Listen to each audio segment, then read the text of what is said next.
Perkenalkan, nama saya Sofi dari Prodi PAUD kelas A1. Video ini dibuat untuk memenuhi nilai tugas UTS pada mata kuliah Public Speaking dengan dosen pengampu Bapak Reza Lukmanda MA. Dalam video ini saya akan memaparkan tentang aspek perkembangan anak usia dini dengan topik menghargai proses tumbuh kembang pada anak. Berikut pemaparannya.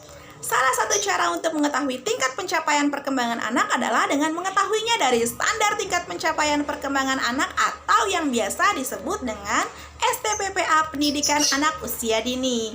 Nah, STPPA merupakan kriteria minimal tentang kemampuan anak usia dini yang harus dicapai. Pada STPPA ini terdapat 6 aspek perkembangan. Ada apa saja? Yang pertama, ada aspek perkembangan nilai agama dan moral. Kemudian yang kedua ada perkembangan bahasa, kemudian perkembangan kognitif, setelah itu ada perkembangan sosial emosional, kemudian yang kelima ada perkembangan fisik dan motorik, dan yang terakhir yang keenam adalah perkembangan seni. Setiap anak memiliki keunikannya masing-masing, dan setiap anak juga memiliki tingkat pencapaian perkembangan yang berbeda. Loh, kenapa? Karena menurut saya setiap anak memiliki tahap proses perkembangan yang berbeda-beda. Tentunya dipengaruhi dari faktor lingkungan, keluarga, dan pola asuh. Seringkali saya mendengar anak saya mengatakan, "Aku nggak bisa." Nah, sebagai ibu saya akan mengatakan, "Loh, kenapa? Coba dulu, Nabila pasti bisa." Saya akan mengatakan kata-kata seperti itu. Kebanyakan dari orang tua akan mengatakan, "Kayak gini aja nggak bisa sih, gimana sih? Ini kan gampang." Kebanyakan dari orang tua akan mengatakan seperti itu. Kenapa?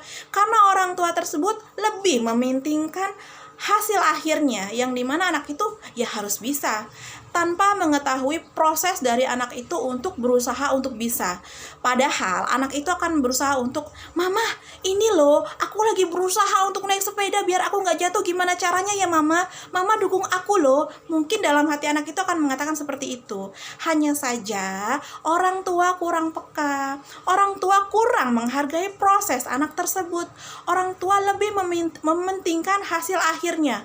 Kamu bisa naik sepeda. Nah, itu yang diinginkan orang tua. Padahal untuk bisa naik sepeda, anak itu harus berusaha, berani mencoba, terus mempertahankan kegigihannya supaya dia tidak jatuh dari sepeda, supaya bisa mengimbangi dari sepeda, supaya bisa berani terus mengayuh ke depan, melajukan sepedanya.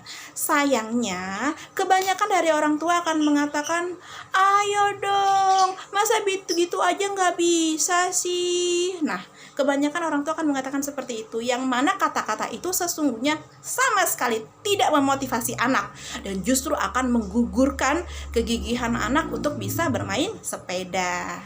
Kemudian yang perlu kita berikan adalah motivasi dan keyakinan yang tinggi. Nah, buat dia tahu bahwa sesungguhnya yang terpenting adalah prosesnya, bukan pada hasil akhirnya. Loh, kenapa? Karena tanpa berproses, anak tidak akan tahu mulai saat dia berproses hingga pada hasil akhir yang ingin dicapainya, seperti itu. Nah, pada momen seperti ini sudah sepatutnya kita sebagai orang tua maupun guru memberikan apresiasi atas proses keberhasilan anak kita. Nah, berupa apa? Bisa saja berupa pujian, kemudian tepuk tangan keberhasilan, dan bisa juga bentuk lainnya. Dari sini kita juga bisa mengajarkan anak kita untuk bisa menghargai proses orang lain, bisa menghargai proses yang dia lakukan, yang dia terima, kemudian bisa menghargai proses yang dia lalui. Nah, bisa saja kita juga bisa menanamkan, memupuk rasa menghargai dan toleran anak kita. Nah, demikian yang dapat saya paparkan tentang menghargai proses tumbuh kembang anak usia dini.